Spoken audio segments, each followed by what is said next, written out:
내재 가치라는 걸 이제 떼놓고 보면 화폐가 그 장부라는 생각을 하게 되거든요.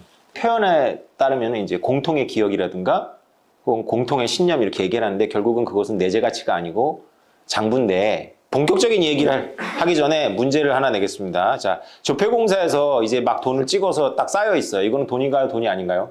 일반인들은 돈이라고 생각할 테지만 이제 금융권에 계신 분들은 아시겠지만 돈이 아닙니다. 이게 돈이 되려면 그건 종이고요. 종이에 인쇄되어 있는 거고, 그게 돈이 되려면 한국은행 대차대조표에 나와야 됩니다. 한국은행 대차대조표 자산에 나올까요? 부채에 나올까요? 한국은행 대차대조표 부채에 잡혀야 돈입니다. 다시 말해서 한국은행이라는 은행은 되게 독특한 은행인데, 조폐공사에서 만든 돈을 자기가 누구한테 줘야 돼요. 그것이 정부거나 민간은행이거나 아니면 뭐 특별한 경우에 기업한테 돈을 주면서 자기 장부에 부채로 잡습니다. 그래야 비로소 돈이 되는 거죠. 무슨 말이냐? 한국은행 국장님도 이미 알고 계시지만 물질이 돈이 아니라 한국은행 대차대조표에 부채로 잡혀야지만 돈이 되는 거죠. 심상치 않죠? 자, 이 원리가 왜 그런지는 여러분들이 모르셔도 돼요. 중요한 거는 제가 드리고 싶은 말씀입니다. 제가 지난번 영상에서 농업혁명이 가상자산을 만들었다고 말씀드렸죠. 근데 그거에 대해서 제가 자세히 설명을 안 드렸어요. 근데 우리가 농업혁명 시기로 들어가면서 요새 나오는 메타버스의 시대를 살고 있는 거예요. 우리가 메타버스 그러면 이제 뭐 여러 가지 정의가 있지만 어쨌건 이제 현실과 다른 차원의 이런 가상현실이잖아요. 그런데 여러분들이 이집트의 농부라고 생각을 해보세요. 나일강이 범람했어요. 나일강이 범람했더니 나하고 옆집 아저씨하고 땅이 지금 어디가 어딘지 경계가 불분명해졌어. 어떻게 해야 돼요? 측량할 수도 있고 아니면 멱살 잡고 싸울 수도 있고 곡괭이 들고 이제 살인을 벌일 수도 있지만 이제 현명하다면 이제 서기를 찾아가야 되겠죠. 그러면 이집트 서기들이 점토판을 갖고 나올 거예요. 그 점토판에는 그 토지의 거래 기록이 기록되어 있을 겁니다. 그럼 그 서기가 그 점토판을 가지고 이 토지의 거래 역사를 쭉 얘기해 준 다음에 아, 그랬더니 여기까지는 누구 토지, 여기까지는 누구 토지라고 해주겠죠. 자, 실제 토지는 어디 있어요? 나일강 옆에 있어요? 서기가 관리하는 창고 안에 있어요? 나일강 옆에 있죠. 근데 그 토지의 소유권이 누구와 있는지를 결정적으로 결정하는 건 나일강에 있어요? 아니면 서기의 점토판에 있어요? 네, 그 서기의 점토판이 현실입니다. 메타버스 현실이죠. 이 메타버스 현실이 현실보다 더 현실적인 거예요. 우리는 그것에 굉장히 익숙하죠. 마치 조폐공사에서 나온 그 종이가 돈이 아니고 한국은행 부채에 잡힌 현금이 돈인 것처럼 장부가 현실입니다. 그리고 우리 인간은 호모사피엔스는 장부가 현실인 것에 굉장히 익숙해요. 바로 농업혁명 때문에 그렇습니다. 사실은 농업혁명 때문에 우리가 손에 내가 가지고 있는 것이 내 재산이 아니라 등기되어 있는 것이 내 재산이라는 인식을 갖기 시작하는 거죠. 만약에 농업혁명이 없었으면 지금 우리가 수렵인들의 마음을 갖고 있다면 여러분들이 손으로 가질 수 있는 재산이 아니면 다 여러분 것이 아니에요. 다시 말해서 지금 주차장에 있는 차가 여러분 것이 아니라는 겁니다. 차키를 내가 갖고 있는데 누군가가 차를 뜯어가지고 스파크 일으켜가지고 차를 몰고 나가면 그 사람 거예요. 그게 현실이잖아요. 근데 그 차를 등록대장을 내가 갖고 있고 그 차에 내가 주인이고 그 주인인 이유는 내가 언제 얼마를 주고 세금 내고 샀다라는 그 기록 때문에 내 것인 거죠. 그 기록은 현실이 아니라 바로 제가 말씀드린 메타버스고 그것이 장부인 거죠. 그래서 우리가 이 비트코인과 이더리움과 이런 블록체인이 일으키고 있는 혁명을 잘 이해해야 돼요. 어차피 메타버스가 이렇게 뜨고 있는 시대에 우리가 알고 있는 이 모든 자산을 다 메타버스상으로 집어넣겠다라는 야심이 바로 비트코인 혁명 때문에 가능해지고 있는 겁니다. 어마어마한 일이 앞으로 벌어질 거죠. 뭐 참고로 잉카 문명을 유럽인들이 발견했을 때 잉카 문명에도 그 문서가 있었어요. 글자가 있었어요. 문자가. 그 문자가 이제 결승 문자잖아요. 이렇게 매듭을 주고. 근데 그 여러 가지를 표현할 수 있지만 알파벳 같은 것도 표현하지만 주로 그것은 숫자입니다. 유발 하라리의 사피엔스를 보면 최초의 문자를 가지고 인간이 최초로 기록한 내용이 지금 발견됐는데 내용이 뭐래요? 소유권이거나 아니면 그것은 세금 장부거나 아니면 채권이에요. 채권.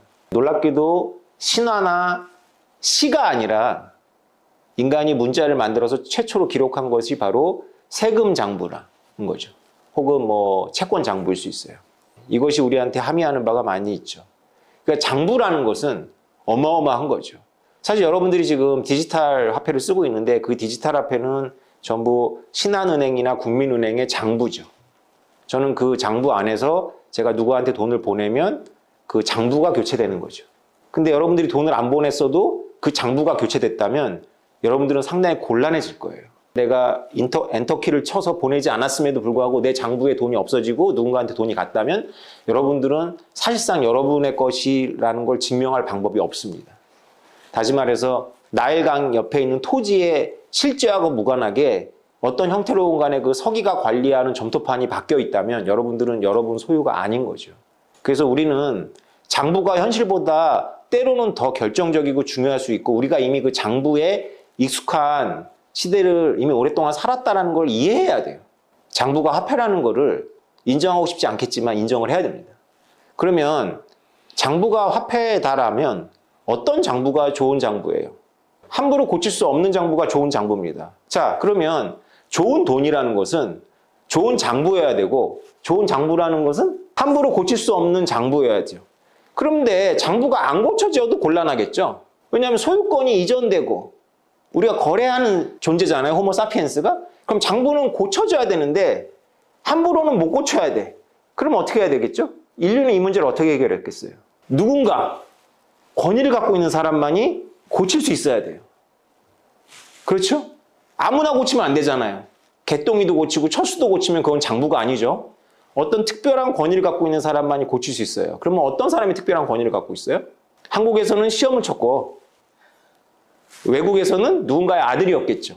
이집트의 서기들은 시험을 쳐서 뽑았어요. 근데 그걸 평민들한테 오픈한 건 아니고 귀족들 자제들 중에 엄청난 암기력과 뭐 이런 거를 시험 봐가지고 서기를 시켰죠. 그래서 그 유전자가 우리 인간들한테 있는데 특히 엄마들한테 그 유전자가 뿌리 깊게 있어서 엄마가 어떤 형태로건 돈을 벌건 아들은 뭘 시키려고 그래요? 서기를 만들고 싶은 거예요. 서기가 뭐라고요? 장부를 고치는 자예요. 장부를 유지하는 자예요. 우리나라에서는 그래서 고시를 보죠. 장부를 유지하고 고치기 때문에. 그러니까 우리는 여기에 동의하는 겁니다. 장부는 아무나 고치면 일단 안 되는데 누군가가 고치긴 고쳐야 돼요. 그러면 이런 가능성은 없어요?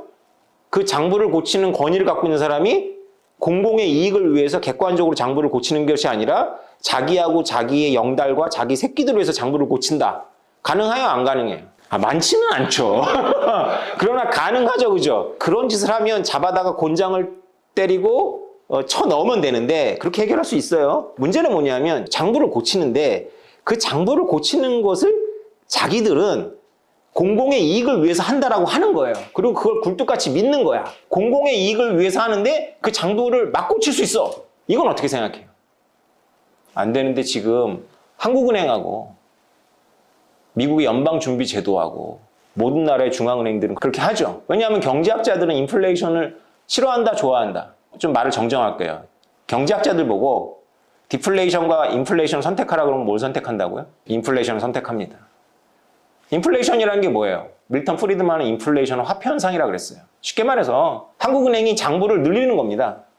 한국은행이 뭔데 장부를 늘리냐? 한국은행은 그런 권한을 갖고 있죠. 중요한 건 우리는 한국은행이 아니잖아요. 장부가 늘어났다 줄어들었다는 걸 누군가가 엘리트들이 마음대로 할 수 있다는 이 현실이 중요한 겁니다. 비트코인은 뭐예요? 장부입니다. 비트코인은 그 자체를 들여다보면 그냥 장부밖에 없어요. 거래 트랜잭션이 일어나고 있다는 장부밖에 없는 거예요. 비트코인은. 그러니까 이집트의 서기가 관리하는 그 장부랑 똑같습니다. 비트코인은. 어떤 무식한 분이 장부에 아무것도 담지 않아서 암호화했다는데 정말 무식한 얘기죠. 소유권을 담고 있습니다. 비트코인의 장부는. 저 같은 비트코이너들이 비트코인에 왜 강분하는 거예요? 비트코인은 장부인데 고쳐줘요, 안 고쳐줘요? 고쳐줘요. 근데 함부로 고쳐줘요? 함부로 안 고쳐줘요? 함부로 안 고쳐줘요. 어떻게 고쳐지죠? 오직 트랜잭션에 의해서만 고쳐집니다. 그것을 보증하는 장부예요. 좋은 장부예요? 좋은 장부 아니에요? 좋은 장부죠. 그러면 좋은 돈이에요? 안 좋은 돈이에요? 좋은 돈이죠. 네. 마지막 결론은 이겁니다. 마지막 결론은 이제 깨달았어요, 사람들이. 비트코인이 좋은 장부니까 좋은 돈이네. 근데 너무 억울하다. 왜 내가 몰랐을까? 지금까지 비트코인 갖고 있는 사람들은 횡재를 했네. 억울하죠. 이게 우리의 근원적인 공평성에 도전을 합니다. 불공평하잖아. 야, 이제 비트코인이 좋은 장부라는 거 알았어. 다시 시작하면 안 돼? 뉴 딜. 지금까지 있었던 건 없었던 걸로 하고 우리 이제 이 비트코인 같은 장부 만들어서 다시 전 세계 인류한테 다 나눠주고 시작하자. 이 프로젝트에 대한 열망이 있죠. 무슨 프로젝트예요, 이게? CBDC잖아요. 그래서 CBDC에 대한 일반 대중들의 열망에는 기술적인 거라든가 이런 거 다 떠나서 그냥 알았어. 비트코인 좋은 거 이제 알았어. 12년 지났으니 이제 알았어. 나한테도 기회를 줘. 다시 시작해야지. 좋은 말이에요. 분명히 그 문제가 있어요. 저는 여러분들한테 7년 전부터 얘기하면서 빨리 장부 게임에 들어오라고 얘기를 했지만 여러분들은 어쨌건 여러분들을 막은 사람들 때문에 이제 들어오는 거잖아요. 이제 들어오니까 저처럼 7년 전에 들어왔다거나 10년 전에 들어왔다거나 작년에 들어온 사람들에 비해서 너무 불리하다고 생각하잖아요. 그래서 여러분들이 다시 소환하는 게 누구예요? 결국 정부를 소환하고 있죠. 여러분들 다시 엘리트를 소환하고 있는 거예요. 엘리트를 믿을 수 없어 나온 비트코인이라는 좋은 돈을 여러분들이 억울하다고 이제 다시 시작하자라고 해서 다시 소환하는 게 그놈의 엘리트예요. 사고의 무한 순환에 빠져가지고 여러분들이 남 원망하고 억울해하고 앞으로 10년 후에 억울해할 것이냐 아니면 지금이라도 이것의 본질을 깨닫고 야 이거 엘리트 믿을 게 아니구나. 엘리트를 믿지 말자라고 시작한 게 비트코인이구나. 비트코인이 장부구나. 화폐는 장부일 뿐이구나 라는 걸 동의하고 이제라도 이 게임에 들어와서 10년 후에 들어온 사람들한테 야 니네가 억울한 게 아니라 10년 전에 내 얘기를 안 들은 거 아니냐라고 말할 위치에 쓸 것이냐. 선택은 누구에게 달려있다? 여러분에게 달려있다는 겁니다. 저는 7년 전부터 외쳐왔으니까 저는 좀 봐주세요. 그래도 열심히 이 장부 게임에 들어오라고 저는 외쳤잖아요. 그죠? 안 들어온 건 여러분이 어쨌건 선택한 겁니다. 네, 이상입니다.